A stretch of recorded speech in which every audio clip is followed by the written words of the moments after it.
క్షమాపణ కోరుతూ ఉంటుంది. అసలు ప్రేమ డాన్స్ క్లాస్‌కి వెళ్తుందన్న విషయం నాకు పూర్తిగా తెలీదు మామయ్య. ప్రేమ నాకు చెప్పలేదు. కానీ గొడవ అయినప్పుడు నేను ప్రేమకి సపోర్ట్ చేశాను. అది కాదనలేదు. ఎందుకంటే ప్రేమ నా చెల్లి అని నేను అనుకున్నాను మామయ్య. తనకి ఎవ్వరూ లేరు. అటు ఆ కన్నవాళ్ళ సపోర్టు లేదు. ఇటు అత్తవారి సపోర్టు లేకపోతే తను ఒంటరిగా ఉంటుందని నేను సపోర్ట్ చేశాను.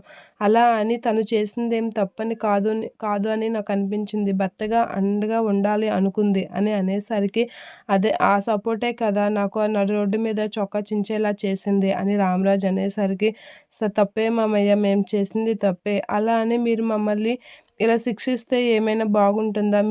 మీకు కోపం వచ్చే వరకు మమ్మల్ని పనిష్ చేయండి అనేది అంటూ ఉంటుంది. కావాలంటే కొట్టండి, తిట్టండి అలా అని ఇలా మాట్లాడడం మానేస్తే మేమేమైపోతాం? కన్న తల్లిదండ్రులకు దూరమై ఇక్కడికి వచ్చాం కదా! అత్తయ్యలోనే మిమ్మల్లోనే అమ్మని, నాన్నని చూసుకుంటున్నాం. అలాంటిది మీరు కూడా మాట్లాడకపోతే మేమెవరితో ఉండాలి? ఏం చేయాలి? అసలు ఆ ఇంట్లో ఎందుకుండాలి? అని అనేసరికి ఇక రామరాజు అయితే అలా చూస్తూ ఉంటాడు. ఇక నర్మద అయితే ఏడుస్తూ ఉంటుంది. "ఏడవకు నర్మద" అని చెప్పేసి అంటూ ఉంటాడు రామరాజు. ఇంకేం చేయమంటారు మామయ్య గారు? అటు కన్నవాళ్ళకి దూరమయ్యాము. ఇటు కన్నవాళ్ళలాంటి అత్తమామలకి దూరంగా ఉంటే మా పరిస్థితి ఎలా ఉంటుంది అని చెప్పేసి నర్మద అయితే ఏడుస్తూ ఉంటుంది. అలా ఏడవగానే "అసలు నువ్వు ఫస్ట్ ఏడు పాపు నర్మద" అని చెప్పేసి అంటూ "ఇగో నీళ్ళు తాగు" అని చెప్పేసి అనేసరికి "అది కాదు మామయ్య" అని అంటూ ఉంటుంది. "లేదు ఫస్ట్ నీళ్ళు తాగమ్మా" అని చెప్పేసి అక్కడ వాటర్ బాటిల్‌తో వాటర్ అయితే ఇస్తూ ఉంటాడు రామరాజు నర్మదకి.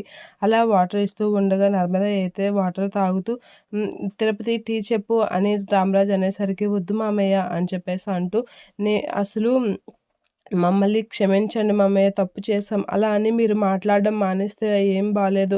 మీకు కావాలంటే నన్ను శిక్షించండి, కొట్టండి, తిట్టండి. మీకు కోపం వచ్చే వరకు ఏది చేసినా పర్వాలేదు. కానీ ప శిక్షించకండి మామయ్య అని చెప్పేసి అనేసరికి అవును బావ అని అంటూ ఉంటాడు తిరుపతి.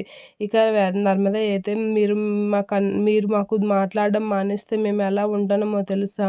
ప్రేమ చేసింది తప్పు కాదనలేదు. అలా అని మీరు మమ్మల్ని దూరం పెట్టడం అస్సలేం బాలేదు మామయ్య.